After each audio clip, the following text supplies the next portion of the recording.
C.S. 루이스의 시편 사색. 오늘 이 책으로 한번 깊이 들어가 보겠습니다.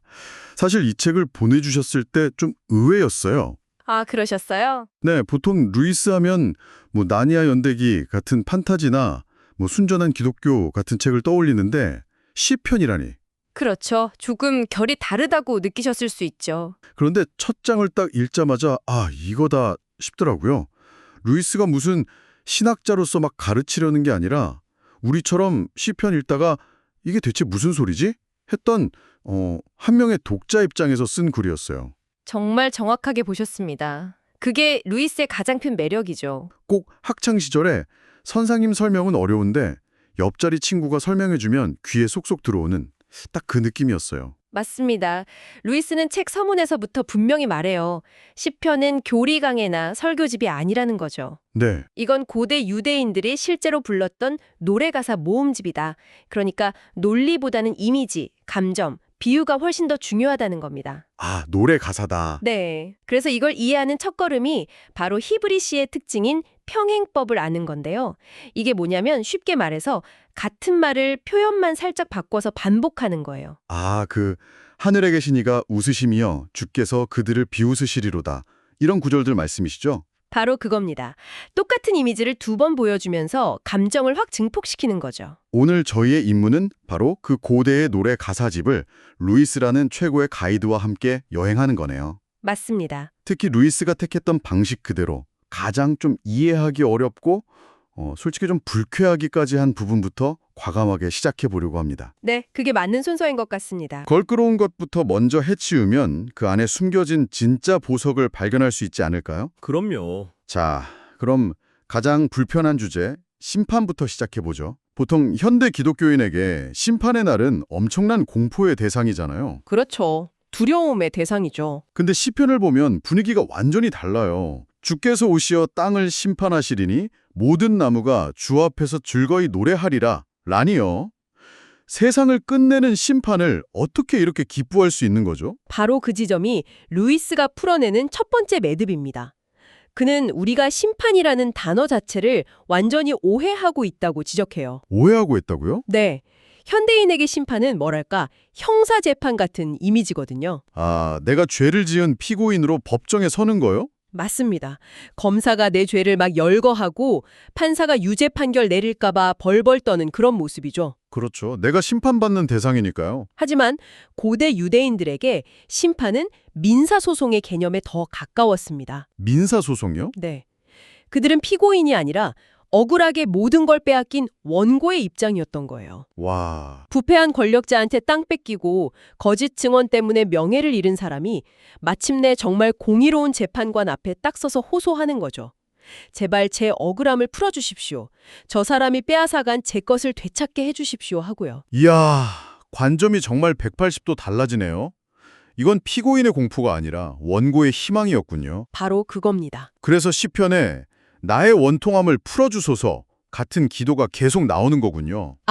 그러고 보니 예수님이 말씀하신 불의한 재판관 비유도 갑자기 확 와닿네요. 네, 그렇죠. 차 안 열어주는 재판관한테 계속 매달리잖아요. 그 당시 약자들에게 재판이라는 기회 자체가 얼마나 간절했는지를 보여주는 거네요. 정확합니다. 그들에게 심판의 날은 세상의 종말이 아니라 이 지긋지긋한 부조리가 끝나고 마침내 정의가 실현되는 날이었던 거죠. 그러니 숲의 나무들까지 기뻐하며 노래할 만했던 겁니다. 알겠습니다. 심판을 희망으로 봤다는 건 이제 이해가 되는데 이건 정말 납득이 안 갑니다. 이른바 저주 시편. 네, 가장 어려운 부분이죠. 시편 137편에 나오는 네 어린 것들을 바위에 메어치는 자는 복이 있으리로다. 이 구절은 솔직히 처음 읽었을 때 책을 덮을 뻔했어요. 충분히 그러실 수 있습니다. 이건 그냥 순수한 증오 아닌가요? 너무 잔인하잖아요. 루이스도 이 부분에선 좀 당황했을 것 같은데요. 루이스 역시 이 구절들의 끔찍함을 전혀 희석하지 않아요.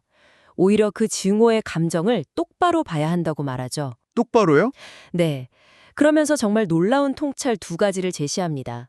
첫째, 이런 끔찍한 증오는 모든 걸 잃고 가족이 눈앞에서 살해당하는 것 같은 그런 극심한 부당함을 겪은 인간이 터뜨리는 자연스러운 반응이라는 겁니다. 자연스러운 반응이라 선뜻 동의하기는 좀 어려운데요? 물론 그 반응 자체가 끔찍하고 잘못됐지만 그 감정이 어디서 왔는지는 이해할 수 있다는 거죠.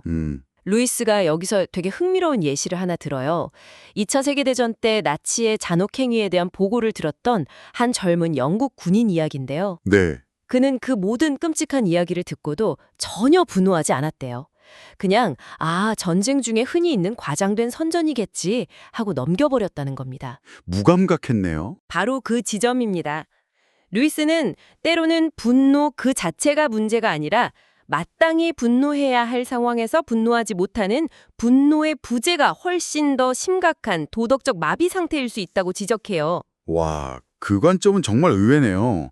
보통 우리는 분노를 나쁜 감정이라고만 생각하잖아요. 억눌러야 한다고 배우고. 그렇죠. 그런데 분노의 부재가 더 큰 문제일 수 있다니 이건 선과 악의 경계선 자체가 무너져 버린 상태라는 거군요. 맞습니다.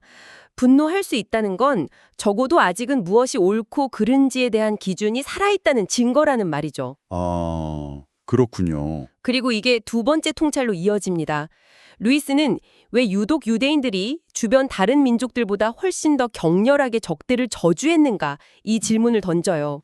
네, 왜 그랬을까요? 그의 대답은 그들이야말로 옳고 그름의 문제를 그 누구보다 심각하게 여겼기 때문이라는 겁니다. 아, 신과 특별한 관계를 맺고 선과 악에 대한 분명한 가르침을 받았잖아요. 그렇기 때문에 그게 짓밟혔을 때의 배신감과 분노 역시 상상 이상으로 컸다는 거죠. 특별했기 때문에 그 반작용도 컸다. 네, 루이스는 이걸 가장 높은 곳이 가장 위험하다라는 말로 표현해요. 타락한 천사가 악마가 되듯이 가장 성스러운 관계가 뒤틀렸을 때 가장 끔찍한 죄악이 탄생할 수 있다는 겁니다. 영적 교만이나 무작위한 광신 같은 것들이요? 솔직히 저주 시편까지 다루고 나니 기운이 좀 빠지네요. 심리적으로 힘든 부분이었어요. 그렇죠. 읽기 쉽지 않은 부분이죠. 루이스가 시편에서 이런 어둡고 격렬한 감정만 발견한 건 아니었겠죠?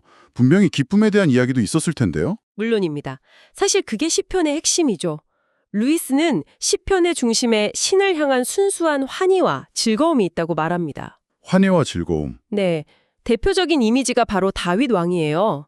언약궤가 예루살렘으로 돌아올 때 왕이라는 채통도 있고 어린애처럼 춤을 추다가 옷이 벗겨지는 줄도 몰랐잖아요. 맞아요. 그래서 아내한테 비웃음까지 당했죠? 당시 성전 예배는요, 오늘날 우리가 상상하는 그런 조용하고 엄숙한 분위기랑은 거리가 멀었어요. 그래요? 네, 제물의 피냄새에 구운 고기 냄새가 진동하고 시끄러운 악기 소리, 노랫소리, 사람들의 환호와 춤이 뒤섞인 거대한 축제 현장이었습니다. 와, 상상이 잘 안 가네요. 루이스는 이걸 현대의 독실한 시골 농부가 크리스마스나 추수감사절 예배에 참석했을 때 느끼는 기쁨에 비유해요. 신에 대한 경건한 마음, 이웃들과 나누는 유대감, 그리고 예배 후에 먹을 풍성한 음식에 대한 기대감까지 이게 다 하나로 어우러진 아주 원초적인 즐거움이라는 거죠. 피와 고기 냄새가 진동하는 예배라. 제가 상상했던 경건한 이미지와는 완전 다르네요. 요즘 교회에서 그렇게 했다가 바로 민원이 들어오겠는데요. 웃음. 근데 신에 향한 즐거움은 이해가 가는데 정말 알 수 없는 건 율법을 즐거워한다는 개념이에요. 그 부분. 시편 119편에 주의 율법이 내게 꿀보다 더 단이다라는 구절이 나오잖아요. 아니 살인하지 말라, 도둑질하지 말라 같은 금지 조항들이 어떻게 꿀맛 같을 수가 있죠? 루이스도 처음엔 그 부분이 가장 당혹스러웠다고 솔직하게 고백합니다. 그렇죠. 저만 그런 게 아니었군요. 그가 오랜 고민 끝에 찾아낸 답은 이겁니다. 시편 저자들이 율법에서 느낀 기쁨은 규칙을 지켜서 상 받을 거라는 그런 기대감 때문이 아니었어요. 그럼 뭐였을까요? 그건 마치 잘 짜인 춤의 스텝을 밟거나 정교한 자수 패턴을 따라 술을 놓을 때 느끼는 즐거움과 같았다는 겁니다. 바로 그 질서와 패턴의 아름다움 자체를 향유하는 기쁨이죠. 그러니까 율법을 그냥 지켜야 할 규칙 목록이 아니라 하나의 조화롭고 아름다운 예술 작품처럼 감상했다는 거군요. 정확합니다. 그 안에 대칭과 리듬, 조화를 보면서 감탄했던 거죠. 와, 그렇게 생각할 수도 있군요. 그리고 한 걸음 더 나아가서요. 율법을 뜻하는 히브리어 단어 중 하나가 에멧인데 이 단어의 원래 의미는 진리라기보다는 흔들리지 않는 견고함에 가깝습니다. 흔들리지 않는 견고함. 네, 당시 주변 이교 문화의 끔찍하고 혼란스러운 종교의식들을 한번 생각해 보세요. 신전에서 집단 매춘을 하거나 자기 자식을 불태워 신에게 바치는 일도 있었거든요. 끔찍하네요. 그런 혼돈 속에서 유대인들에게 신의 율법은 어두운 늑지대 한가운데 놓인 단단하고 안전한 도로처럼 느껴졌을 겁니다. 아, 하나의 기준점이 되어준 거군요. 그렇죠. 루이스는 시편 19편을 인용하면서 율법을 태양빛에 비유해요.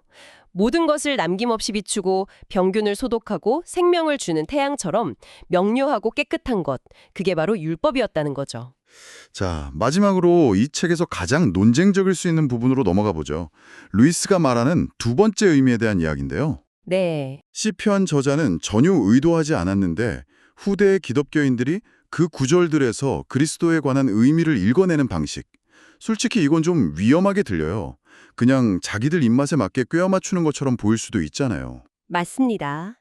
루이스도 바로 그 위험성을 정확히 알고 있었어요. 그래서 아주 신중하게 논증을 전개합니다. 어떻게 전개하죠? 그는 먼저 성경 밖의 세 가지 예시를 들어서 이해를 돕습니다. 첫 번째, 목욕탕 직원이 손님한테 곧 뜨거워질 겁니다 라고 말했는데 마침 그날 밤 목욕탕이 불이 났어요.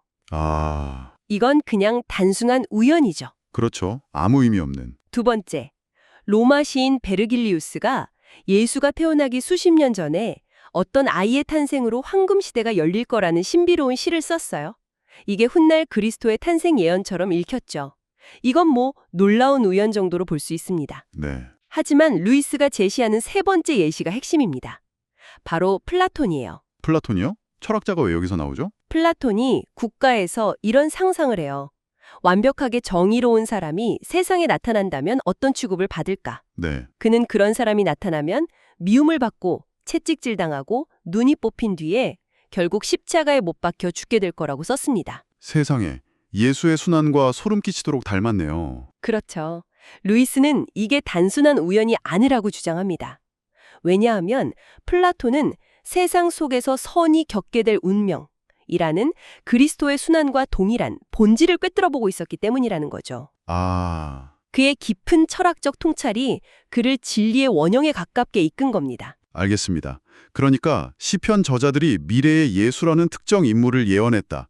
이런 차원이 아니군요. 네, 그런 게 아니죠. 그들이 노래했던 인간의 고통, 배신, 희망 같은 가장 근본적인 진실이 역사상 그 진실이 가장 극적으로 구현된 사건인 그리스도의 이야기와 자연스럽게 공명하게 된다 이런 의미군요. 바로 그겁니다. 그들은 동일한 실체, 동일한 패턴에 대해 노래하고 있었던 거예요. 그리고 결정적으로 예수님 자신이 구약 특히 시편을 바로 그런 방식으로 해석하고 자신에게 적용하셨습니다. 아, 예수님 스스로가요? 네, 시편 22편에 나의 하나님 어찌하여 나를 버리셨나이까? 라는 절규를 십자가 위에서 자신의 외침으로 삼으셨고 시편 110편에 승리하는 왕의 모습을 자신의 모습이라고 선언하셨죠. 아, 다시 말해 예수님 자신이 시편에 담긴 노래들의 두 번째 의미이자 최종적인 의미가 바로 나 자신이라고 선언하신 셈입니다. 이게 바로 기독교인들이 수천 년 된 고대 유대인의 시집을 읽으면서 시대를 넘어 그리스도의 이야기를 발견하는 이유인 거죠. 오늘은 C.S. 루이스와 함께 시편이라는 고대의 시집 속으로 정말 깊이 들어가 봤습니다. 가장 어둡고 불편한 저주의 골짜기에서부터 환희가 넘치는 예배의 정상까지 또 그 너머에 숨겨진 새로운 의미의 지평까지 함께 탐험했네요. 정말 긴 여정이었네요. 이 모든 여정을 마치고 나니까 시편이 정말 새롭게 보입니다. 그렇죠. 시편을 이렇게 깊이 읽는다는 건 그냥 오래된 문학 작품을 분석하는 걸 넘어서는 경험인 것 같아요. 어떤 경험일까요? 그것은 신과 세상 앞에서 한 인간이 겪을 수 있는 경험의 모든 스펙트럼을 정면으로 마주하는 일이죠. 끔찍한 증오부터 순수한 기쁨, 절망적인 고통과 그럼에도 불구하고 놓을 수 없는 희망까지. 시편은 그 모든 감정이 조금 더 미화되거나 검열되지 않은 놀랍도록 정직한 영혼의 기록인 셈입니다. 마지막으로 청취자 여러분께 루이스가 던지는 아주 도발적인 생각 하나를 나눠드리며 마무리할까 합니다. 네. 그는 그 끔찍했던 저주 시편을 우리 내면 세계를 탐험하는 도덕적 비유로 사용할 수 있다고 제안해요. 흥미로운 제안이죠. 우리 마음속에도 바빌론의 갓 태어난 아기들처럼 보이는 것들이 있다는 겁니다.